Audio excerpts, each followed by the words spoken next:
All right, build my brand means do what you do every day before you go to school. When you put your pictures on your Instagram, you have an idea what it is you want to look like, what you want people to see. You young ladies have an idea what might get a like or two. No offense to your coaches, but remember when coaches put you in front of a camera for a recruiting video and it looks like this, my name is I'm a 2000 I play my GPA is Would you ever put that on your Instagram? No, only your recruiting Instagram. Okay, so build your brand. Softball is what you do, but people want to know who you are. Okay, so behind you playing softball, what are you passionate about? Right? So make that known. What am I passionate about? What do I fight for? What do I want to change in the world? These are just different examples. Do you do service work? Do you play for Coach Snyder and help out the community and charity work and things like that? Do you have a disabled sister or brother or parent or relative that you help take care of? Tell the story about you.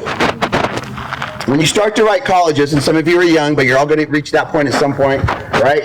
You want to initially spark interest. Coaches look at 1,500 emails a week in college trying to find the right player for them. So you want to do things that stand out. So the things that I give you right now are things about yourself that will stand out.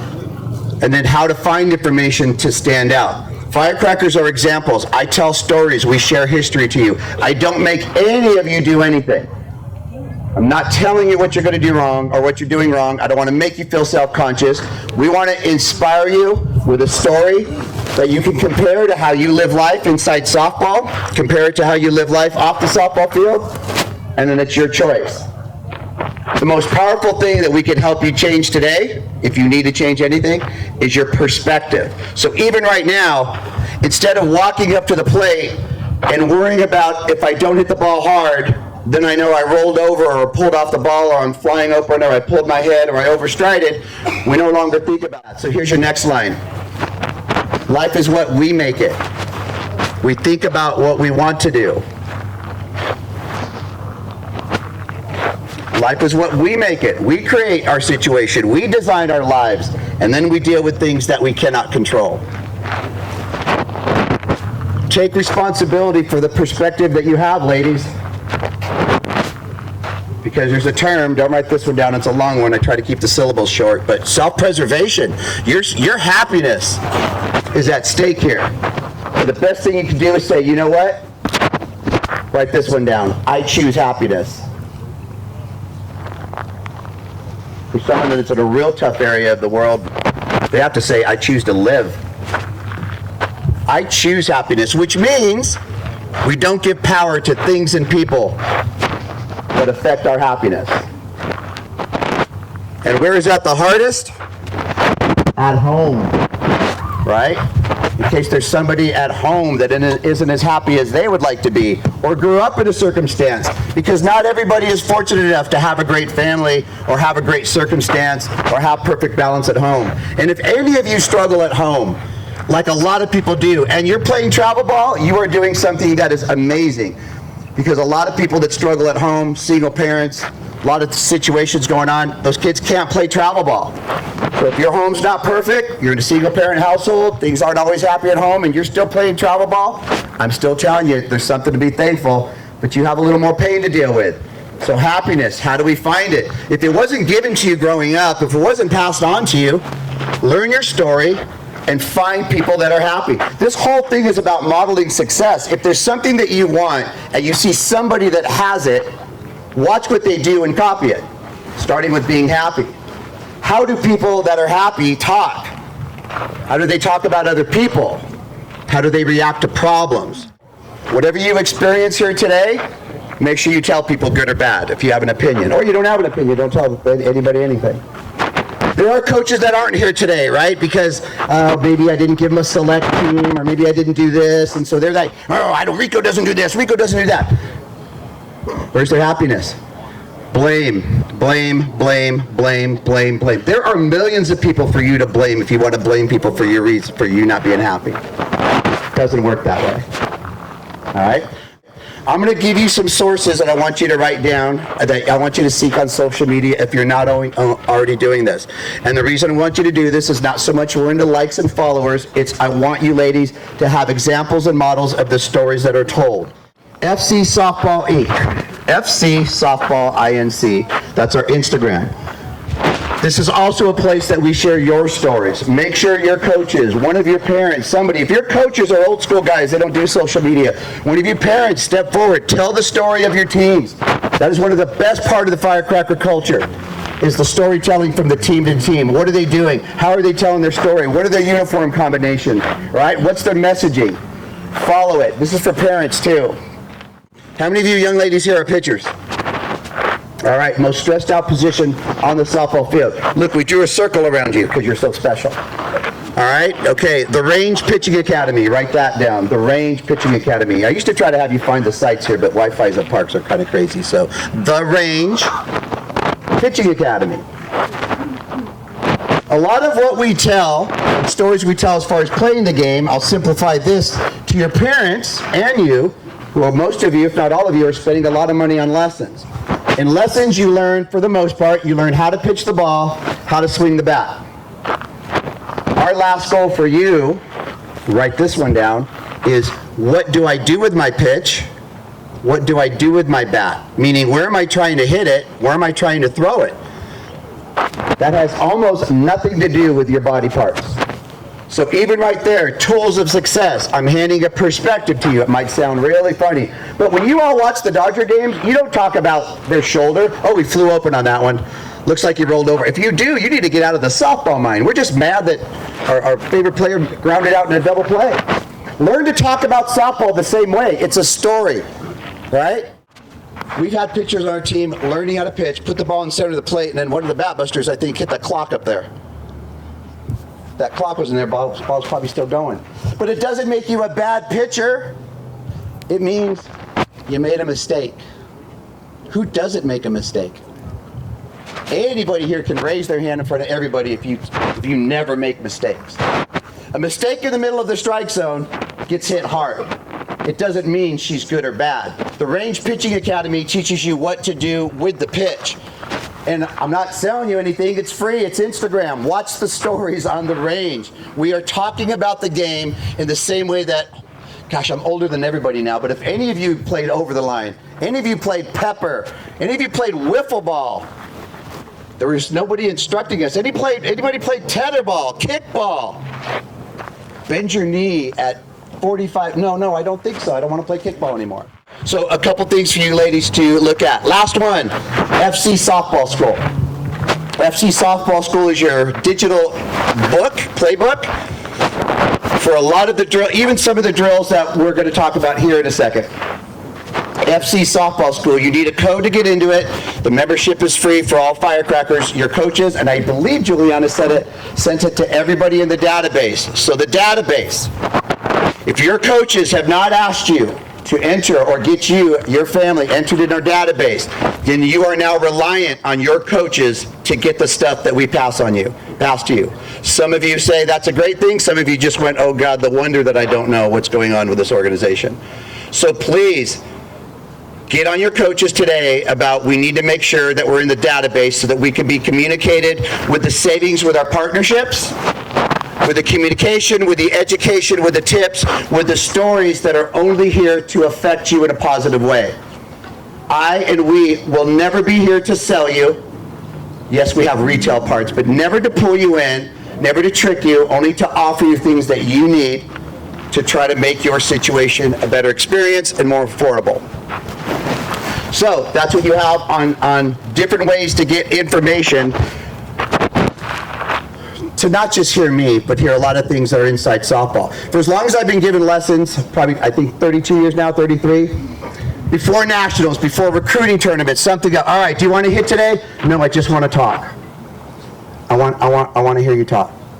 So the videos are drills in Firecracker softball schools. The videos are also me talking about mental approach, behavioral approaches, different things like that. If people didn't listen, if it didn't affect change, I wouldn't even be talking to you right now. I'd be doing what I love most, and that is out there on the field running drills. I want to help you increase your value.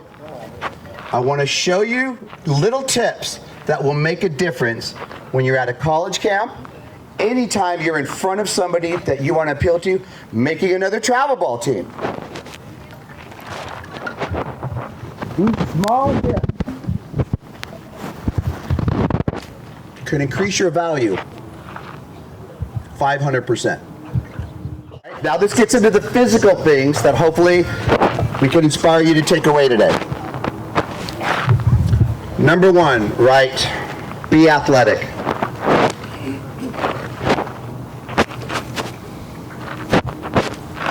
Now I say that because on your Instagrams, on your social media, when they're posting plays, right, there's a lot of storytelling. The very first thing I notice is your ready position on the field. Teams that hop, teams that come up as the pitcher's throwing and hop and get set here, stand out over teams that don't. A player that stands like this, athletic position, bent in the knee, what we call L's in the elbows, versus a player like this. Sometimes you guys flip your gloves up like this.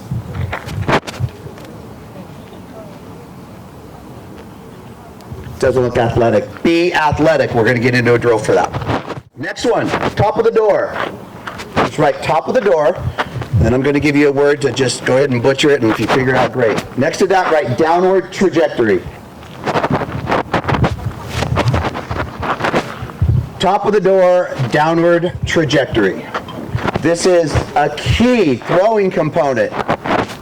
If you're at UCLA right now and you're all warming up and there's 75 players on each line playing catch with each other, downward trajectory is going to help you stand out amongst those 150 players standing along this line playing catch.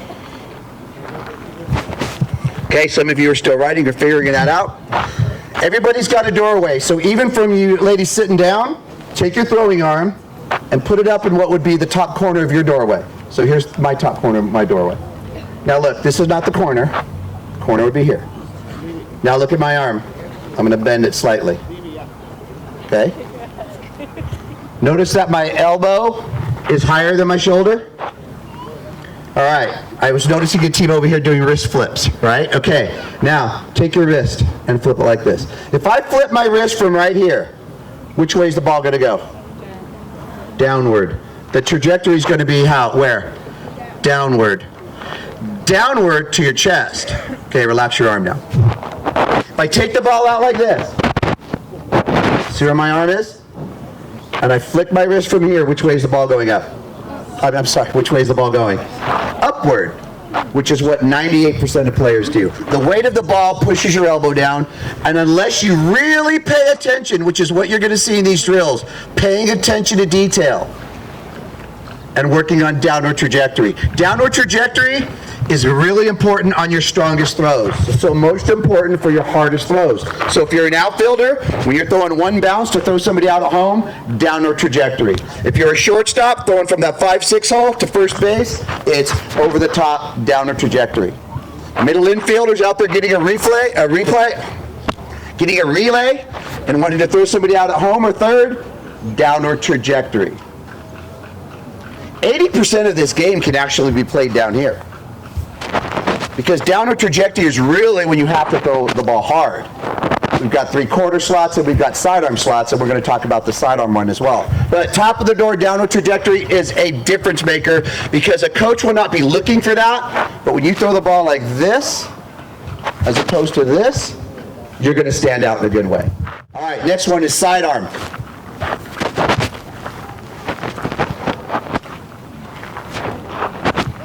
Next, under that, right, pop the elbows. Your coaches are going to have all of this down after the drills today. Pop the elbows means this right here. Take a look. Not this. Ah! This. Pop the elbows. Pop the elbows. One on sidearm. Hold the finish. Write that down under that. After you pop the elbows, hold the finish. Long arm. Look at my arm. Looks like I just hit a ball. One-handed. Extension back to the middle. So when you're going to watch this out here, pop the elbows, long finish. Coaches, if you're listening, you can hear me. These segmented pieces are how you break things down so that when we put them together, they look beautiful. Okay, so flat back. When you approach the ball, yes, we're moving fast all the time, but when you move so fast to the ground ball, when you attack it, you throw like this glove sits too close to your feet, the ball takes a bad hot press, this doesn't look good. If anybody grew up with the term, keep your butt down, it's actually get your butt up. It's actually not butt down like this and show the chest of the ball, it is flat back. Create this triangle out here. How many slappers do we have here? All right, slappers, write this down. This is your job. Because when I ask you your job, you usually tell me, get on base. No, that's the desired outcome. Your job is to put the ball in play. In fact, you might write that down 10 times. Put the ball in play, put the ball in play, put the ball in play. Hey, what's your job? Put the ball in play. Hey, what's your approach on this first pitch of the game? Put the ball in play. Not, I want to see one first. Put the ball in play. All right, for all hitters. Parents, I'm going to quantify this advice for you. I don't make you laugh. I just gave your daughters $150,000 worth of advice. Because if I can get this across to your coaches and daughters and they implement this stuff, and you compete for a scholarship against someone on that field that's not doing these things, not only will you draw more attention, you could receive an offer, and I'm lowballing at 150 grand right now the way scholarships are working. So when I quantify this is a lot of experience. If I hadn't done this, and we hadn't done this as long as we have, we would be much more technical telling you all the things that you hear from everybody else. We do not do things to be different in this program. We just do things differently. Hitting advice for all hitters. This is the key to a scholarship. This is the key to home runs. This is the key to a high batting average. Your dads might want to take this note. This is the one thing you should be talking about before the at-bat. This is the most important thing that you should be talking about after the game. Well, you all got your phones out for this one. Get a good pitch. What?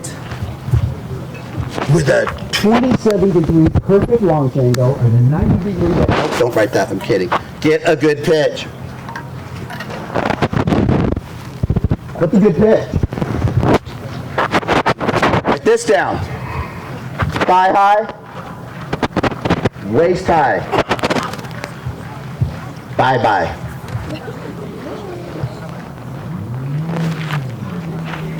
Next time you're watching a Dodger, those of you that are still hanging on to the Angels, the Padres, hanging on to them, whoever, when they hit a home run. Ooh, that got a reaction. Look at that.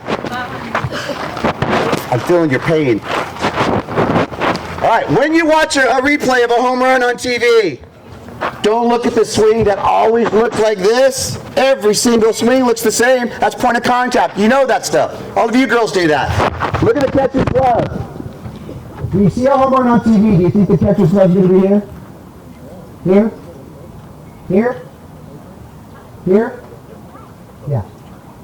Yeah, you do say yes. Thigh high, waist high. Watch the catcher's glove. For those of you that have had this experience, oh, I keep rolling over. You're rolling over, I'm pulling up the ball. Raise your hand if you know what I'm talking about. You're rolling over, pulling up the ball, you're flying open. And then how about this one? Stop trying to pull the outside pitch. Like I'm trying to pull the outside pitch. All right? Next time that happens, go back and look at where the catcher's glove is. And I bet the catcher's glove is right here. Pitcher success, number one location for pitcher success, low and away. Pitching tip. Hit your locations, hit your spots. Hit your spots 3 out of 5 times and you will become reliable. We just did a whole range class with quotes from Lisa Fernandez, head guitar from Washington, Tim Walton from Florida, Kenny Gajewski from Oklahoma State, Coach Horton, who just got inducted to the Baseball Hall of Fame. Every single one of these coaches talked about the importance of locating pitches. I don't know why softball does not talk about locating pitches. Softball talks about how hard am I throwing, how many pitches do I have, and here's the 4 properties of a pitcher, right? So it's not just location. Location is the one that's missing.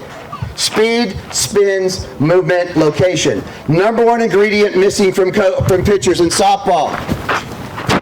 Put 70 miles an hour right here to our best hitter, and that just means it's not going to go just over the fence, it's going to hit that clock tower, because we've seen it happen against us. So it doesn't matter if it's moving, spinning, and it's got speed. If it ends up here, pitchers, it's a mistake to get hit. When you can throw 3 out of 5 pitches right here, your shortstops are going to love you because it's going to be ground ball, ground ball, ground ball all day long. Pitchers, hit your spots. Watch the range. If you want to spend $10 and buy 3 rings, great. But how about this? Just set up a piece of tape on a net, Dads. It's not about, I grew up with nothing. I never had a lesson. I never had a new bat. Never bought a new ball. My parents started to buy me gloves once a year when I was 14. That's enough of the big, it's not a sad story, it's just a real story. You don't need expensive gadgets to train. You just need to have an idea how to play this game. All right? I just gave you tips. After the game, talk about what you swung at. And if you got a pitch down the middle and you popped it up, don't relate that to you dropped your shoulder. Tell yourself, oh, I just missed that. You hit a high pop-up, a high fly ball. You just missed a home run. Last one on your hitting, make adjustments. Just don't make the same mistake over and over. You ladies know this. Hit 3 to 4 pop-ups in a row in front of a guy, and he's going to start stepping into your space. Hit 5 pop-ups in a row, and now you've pissed him off. Swing under, swing over, swing earlier, swing later. Always make adjustments. Every time you take a swing in this batter's box, all right, I'm going to take a swing. Boom, I just hit a home run foul. Was I early or late, right-handed batter? Say early. All right, what are they going to throw me next? Change up outside, right? All right, how many times do you see this? Whoa, and the change up. Captain Obvious over there just called the change up because he saw you swing early. How many of you have brothers and sisters? All right, how many of you dominate your brothers and sisters in competition and everything else? How many of you get dominated by your brothers and sisters? And how many of you have one of each? You dominate the younger ones and then you get dominated by your older ones. So even that is an attitude. Are you going to allow your sister or brother to just call a changeup after you swung early? You're going to go, you know what? I'm not going to look at you. I already know it's coming, and I'm going to hit that changeup there. So now you hit a ball there, and then hit a ball there, and there's college coaches up here. And on that field right there, somebody's pulling the ball foul, and then they get a low and away pitch and they hit a little grounder. Do you see the difference in value to a college coach?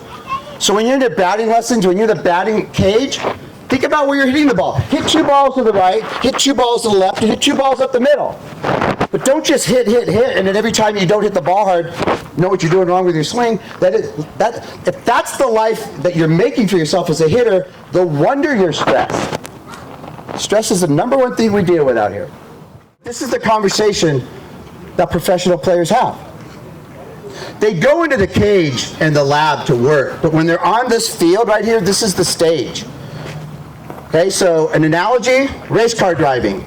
Take the car in the shop, pop the hood, make it faster, work on the carburetor. How many of you have dads or parents that like to work on cars in the garage?